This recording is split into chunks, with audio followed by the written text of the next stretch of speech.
What is up, baggers? Today we're diving into the latest market updates and some huge TCG news you won't want to miss. From major changes coming to Beckett and Dragon Shield, we got a lot to talk about, so let's just get into it. Big updates in the TCG world. Now, before we get into the midweek market watch, I want to go over this article on Collect.com regarding Beckett Grading Service. Yes, the company we all know. There's a big debate between PSA and BGS. Of course, we have to talk about this. Let's go ahead and talk about Collectivus Holding. They posted an article on their website, Collect.com. Collectivus Holding just took over Beckett Media, Dragon Shield, and Southern Hobby Distribution. After all the drama with Beckett's past ownership, I'm curious, will this be a game changer, or is it just more moves behind the scenes? New leadership and fresh investment could bring some cool changes, but what do you think? Is it really a win for the community, or just another shift that doesn't really affect us? Let me know in the comments below. Me personally, they're taking over Dragon Shield, which is sleeves and accessories, I'm sure, that used to protect cards. They took over Beckett, which is a grading service where people are sending in a lot of cards, and they are now in charge of Southern Hobby Distribution, which is distributing all these cards. Now,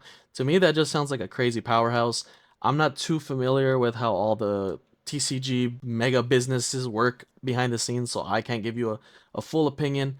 But I think that's a lot of power for one company to have, especially in a hobby like the card hobbies, because there's so much money in it. There's so many people invested in it, so I'm curious to see how this goes. This is also following, I'm sure many of you have seen this by now, it's about a week and a half old. Owner of Dragon Shield pleads guilty to $2 billion fraud and money laundering scheme. So yeah, this is a lot of going on in the TCG world. That's enough of the news for now. Let's go into what we all want to know, the market, the Pokemon market. Now, to start this off, I want to go over a few of the cards we mentioned in the previous market watch because it was 2 weeks old. Now, let's go ahead and look at Pikachu EX from Surging Sparks, the SIR. If I remember correctly, I wrote it down right here. Market was around 492 for this card, and as we can see in just the graph right here, it's down 0.72%. We're looking at a price of 460, let's just say. So that's about a $32 drop in a week and a half, I would say, or 2 weeks. And if we look at the lowest listing, it's 450. So it looks like it's trending downward, especially with the amount that there's, what, look at this, like 3 of them at 450. I don't know if this will keep going down. I don't know if it'll make a return back to the 500, almost $600 we were seeing, and we'll just have to wait and see with what the new cards have in store for the price on this card. I personally think it'll go down. It's not my favorite card. Like I said in the past, I'm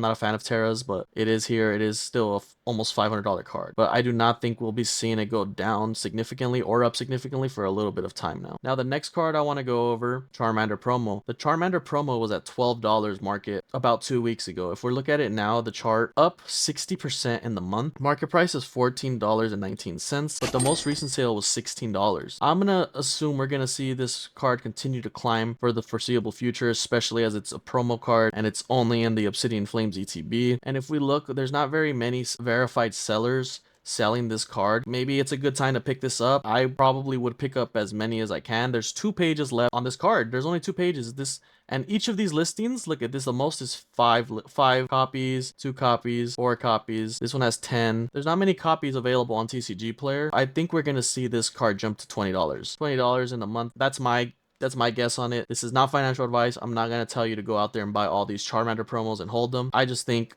this card has potential to keep climbing. We could even look at the Pokemon Center one, for example, right? In 1 month, it's gone up 41%. Pokemon Center stamp makes these cards go up. You know, that's the only way to get it from an ETB, and not only that, it's from the Pokemon Center ETB, and hopefully secure one. I didn't look at this one last week, I don't think, but I believe they were going for around $100 like a few days ago, right? So like right here on the chart, at the beginning of December, we can see the card going for about 90 bucks. Just a couple weeks later, we're seeing a $115 market price for this card. And again, if we look at the listings, there's only 2 listings before it jumps to 150. So this card is for sure showing me that this is just going to keep going, maybe even a 200. I think, and there's only 1 page. Again, look at, people have it listed for as high as 2,000. Maybe this is a card to hold as well.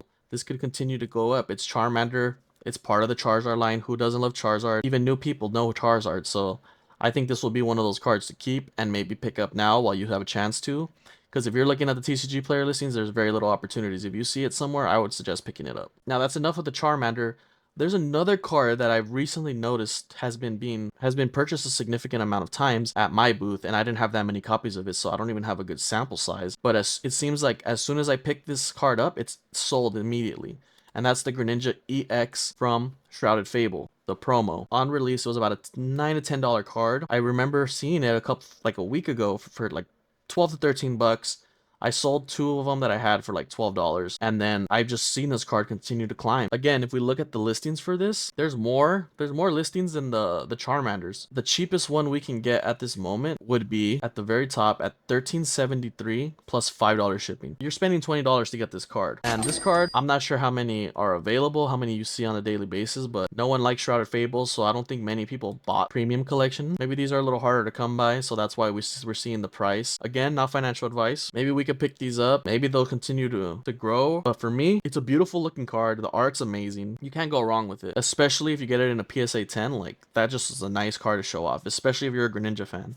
Look at that art. Now, enough promos. I want to talk about the Bubble Mew. If I remember correctly from last time, the Bubble Mew market was $300 around there. It is now $266.14 market price. So we're seeing a little bit of a decline in the price of this card from 300 down to 265. Not a significant drop, but it's a drop nonetheless, right? So we're seeing this card go around 265, lowest listed. It's looking like we have a good wall before we hit that 300 mark, at least on TCG Player. So I don't know if it's just because of the holidays, people are trying to sell this card because it's gone up so much since the initial release and they're just trying to cash out now, or if it's just finally going down in price because people are over it, but I highly doubt it. It's such a nice card. Would I pick it up at this price, 265? If you've been wanting Bubble Mew, you just said, I'm gonna wait till it goes down, I'm gonna wait till it goes down, I'm gonna wait till it goes down. I think now might be a good time. I don't think this is gonna stay down for very long.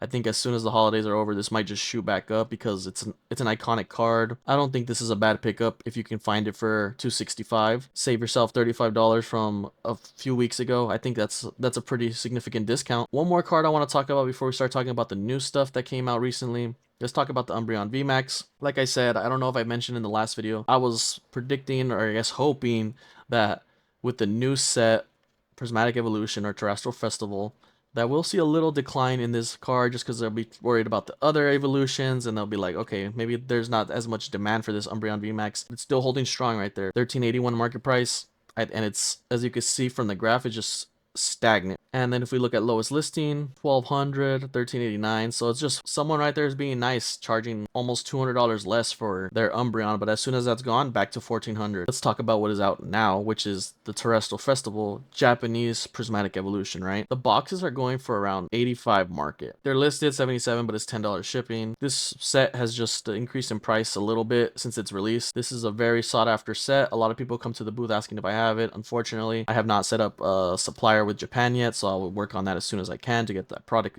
into my booth and onto my shop. But for now, I had to miss out on Terastal Festival. Now I want to talk about some of the cards in here. Not very many, just a couple, because there's not that many pictures on TCG Player as it is, so this is just the more iconic ones. So look at this Sylveon, Japanese, obviously, Terastal Festival. Beautiful looking card, honestly, especially since it's Terra. You know, I have a bias against the Terras, but this looks really nice. Terra doesn't throw me off too much. $120 market price for the Japanese SAR. There's only 3 listings on TCG Player, 125 and then 135, then 150. So, and it looks like there's been sales consistently, so this card's just getting bought out. 3 more listings. I believe this card can continue to go up because it's an evolution, right? But there's also the possibility for it to go down depending on Prismatic Evolution release and the English card market, right? So this could either be a really good price or a really bad price depending on what happens when Prismatic Evolution comes down. If the demand for this Japanese card is going to go down, then probably just best to wait on it and just try to hold out on the Japanese version and wait to get the English one. I personally think it'll go down a little bit more once we get our own version. But yeah, $125 card for Japanese right here is pretty crazy. Now, of course, like we mentioned, we got to talk about Umbreon Terra. I'm gonna say it, I'm not a fan of it. I thought it was gonna be a little nicer, to be honest, but I guess it has a lot to do with Terra, right? For me, at least. I'm not a fan of the Terra. For those of you that are a fan of the Terra, we're seeing a $345 66-cent market price. Lowest listing $333.99, and then we go to $350. It's not looking good for this Umbreon. The last listing is $600, and this is how many listings is this? 13 listings. Not very many on the market right here, at least for TCG Player, but there have been selling. Again, same thing with the Espeon. Like I said, I am not going to take the risk right now on this. I'm going to just see how it plays out. I'm going to go ahead and say these cards are going to drop in price once we get the English counterparts. But for now, we are seeing an almost $400 price on Umbreon EX. Let me know what you guys think I should have gone over today. What have you noticed? Price drop or price increase? These are what stood out to me the most. just because I've been hearing about these cards all weekend at Ninja Exchange where I vend. That's just what's on the top of my mind. I'm sure there's something I missed, so let me know in the comments below. Later, baggers.